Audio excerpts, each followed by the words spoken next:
man might angle his shoulders. A hook driven into it, holding a long brown robe, a pair of soft yellow bedroom slippers on the floor, babouches, my mind provided, new leather, my nose told me. The room's only furniture was a narrow bed with a rough three-legged stool at its head. The stool served as a table, its surface nearly covered with disparate objects. In the centre stood a small oil lamp. To its left, nearest the bed, were arranged a matchbox, a tiny ceramic bowl holding half a dozen spent matches, a glass of water, and a pair of wire-rimmed spectacles that appeared to have been trod upon. The other side of the lamp had an even more peculiar collection: a worn pencil stub, a sausage-shaped object tightly wrapped in a handkerchief, some grains of sand, and one pale stone. I studied the enigmatic display. The little bowl caused a brief memory to stir through the sludge that was my brain.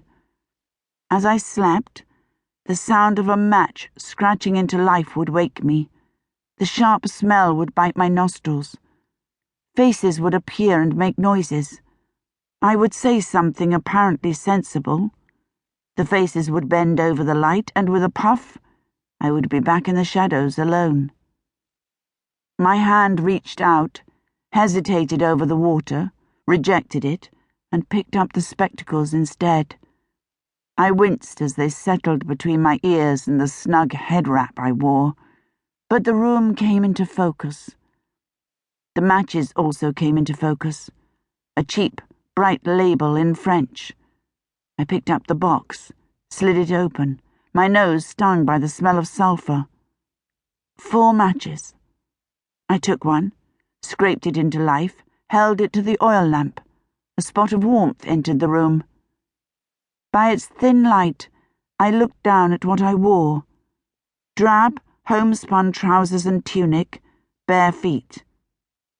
The clothing was clean, but not my hands.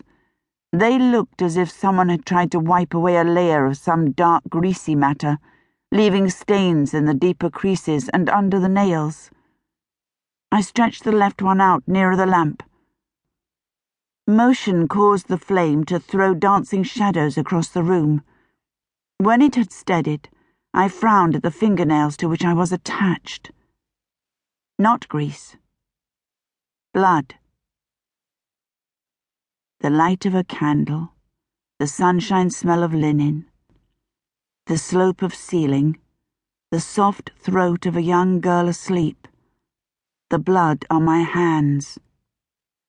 The bolt of memory shocked me to my feet. I swayed, the room roaring in my ears, my eyes fixed on the flat, slope-free ceiling. Don't look down. Blood on my hands. Don't think about the hand's memory of the smooth, intimate glide of sharp steel through flesh.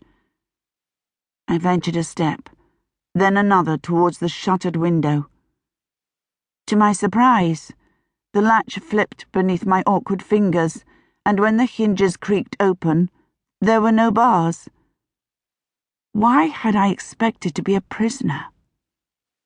The brilliance was painful, even though the sky was grey with unshed rain. I lifted a hand to shade my eyes and squinted at the view. A dirty, cobbled lane far too narrow for any motor car. One could have passed an object between opposing windows. Had there been windows? I saw only one, higher even than mine, tiny and tightly shuttered. I could see 2 entranceways off this diminutive alley. One had been painted with brightly coloured arabesques long ago, and comprised a small door inside a larger one, as if the carpenter had learned his craft on castles and cathedrals. The door across from it was a single rectangle, black wood, heavily studded with rusting iron circles the size of my thumbnail. Around them, grubby whitewash, a fringe of grass on the roof lines, chunks of plaster flaking from walls that bulged and slumped. In one place, wooden braces 30 feet from the ground kept 2 buildings from collapsing into each other.